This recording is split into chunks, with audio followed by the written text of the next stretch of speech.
বহু বছর আগেকার কথা। এক যে ছিল এক সমৃদ্ধ রাজ্য। সেই রাজ্যের রাজা ছিলেন খুবই শৌখিন। তার প্রাসাদের পাশে ছিল এক বিশাল বাগান, রঙিন ফুলে ভরা, সুগন্ধে মোড়া।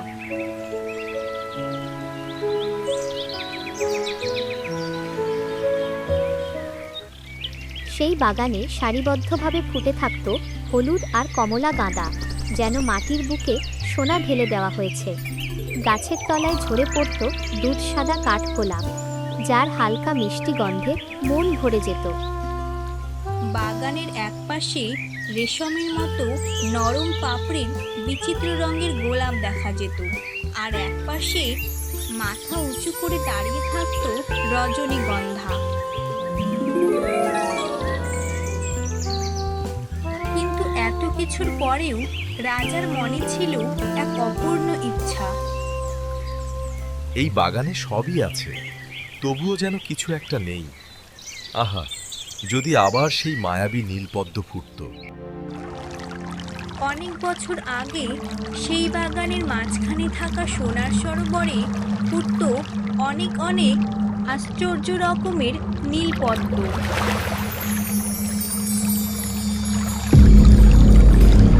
কিন্তু হঠাৎ করেই সেই নীলপদ্ম হারিয়ে যায়, আর সোনার জলও কালো হয়ে যায়। অবশেষে রাজা একটি সিদ্ধান্ত নিয়ে রাজসভায় ঘোষণা করলেন, শুনে রাখো, যে আমার সরোবরে আবার নীলপদ্ম ফুটিয়ে দিতে পারবে তাকে আমি অর্ধেক রাজত্ব এবং আমার রাজকন্যার হাত উপহারে দেব। রাজামশাইয়ের এমন ঘোষণায় প্রজারা নিজেদের মধ্যে বলাবলি করতে লাগলো, রাজামশাই যা বললেন সেটা কি আদৌ সম্ভব হবে? গান যদি হয় তাহলে রাজকুমারীর যে কার সঙ্গে বিয়ে হবে? ঠিক বলেছ।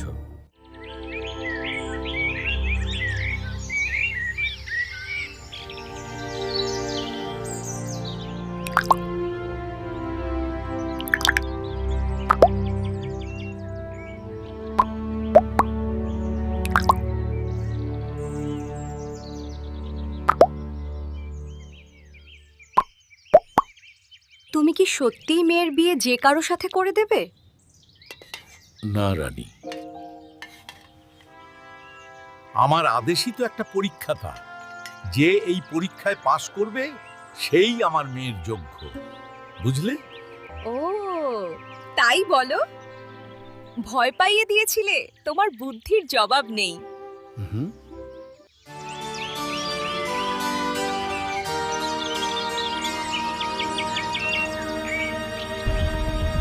দেশের নামী পণ্ডিত, তান্ত্রিক, জাদুকর সবাই এলো, মন্ত্র পড়ল, যজ্ঞ করল, কিন্তু কিছুই হলো না। সরোবর রইল নিস্তব্ধ, শূন্য। একদিন রাজপ্রাসাদের সামনে এসে দাঁড়ালো এক সাধারণ রাখাল ছেলে, নাম তার গদাধর। থামুন, কি দরকার? আমাকে যেতে দিন না, রাজামশাইয়ের সাথে একটু দরকার পড়বে। রাজামশাই যে নীলপদ্মের কথা ঘোষণা করেছিলেন, আমি সেজন্যই এসেছি। ঠিক আছে, যান।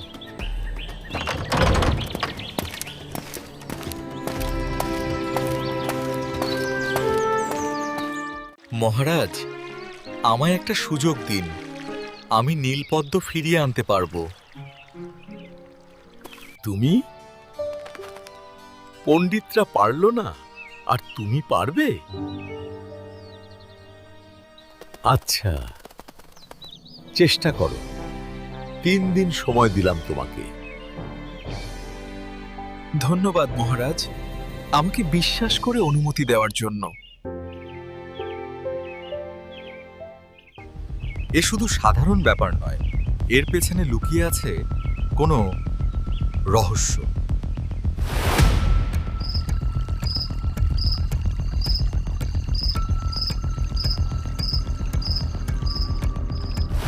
সেই রাতেই গদাধর চুপি চুপি সেই সরোবরের পাশে লুকিয়ে রইল। হঠাৎই দেখা গেল আকাশ থেকে নেমে আসছে এক রূপোলি পাখি। পাখিটা সরোবরের মাঝখানে বসতেই জলটা আরো কালো হয়ে গেল।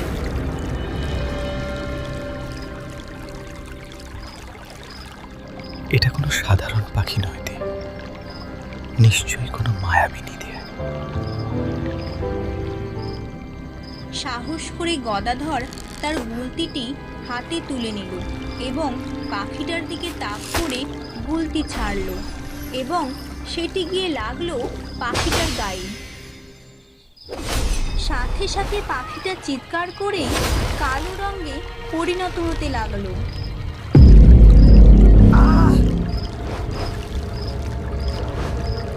কে সাহস করলো আমাকে আঘাত করা? পাখিটা মুহূর্তেই এক ভয়ঙ্কর রাক্ষসের রূপ নিল এবং ধীরে ধীরে একটি পাথরের মূর্তিতে পরিণত হলো। গদাধর লক্ষ্য করল মূর্তির গলায় ঝুলছে একটি ছোট্ট সোনার চাবি। এই চাবির মধ্যেই নিশ্চয় রহস্য লুকিয়ে আছে।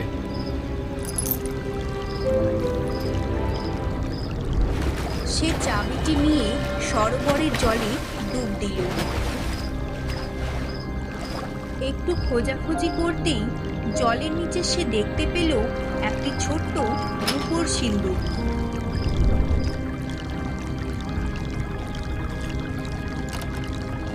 সেই চাবিটি দিয়ে খুলতেই চারিদিক আলোয় ভরে গেল।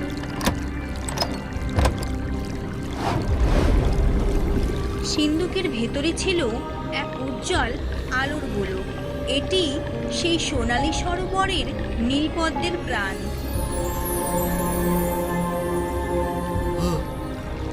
এটাই তো সেই মায়াবী শক্তি।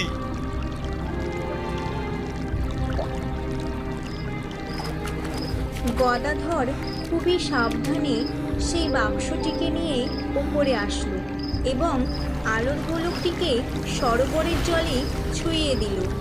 সঙ্গে সঙ্গে সোনালি আলোয় চারিদিক ভরে উঠল। সরোবরের জল তখন আনন্দে কলকলিয়ে উঠল। একের পর এক নীলপদ্ম ফুটে উঠতে লাগলো। কয়েক মুহূর্তের মধ্যেই পুরো সরোবর ভরে গেল নীল রঙে। চারিদিকে ছড়িয়ে পড়ল অপূর্ব সেই সুগন্ধ।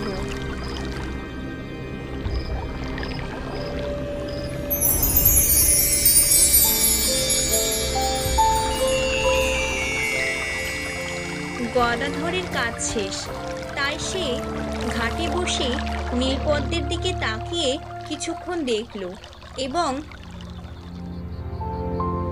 বাগানের একটি বেঞ্চে গিয়ে ঘুমিয়ে পড়ল।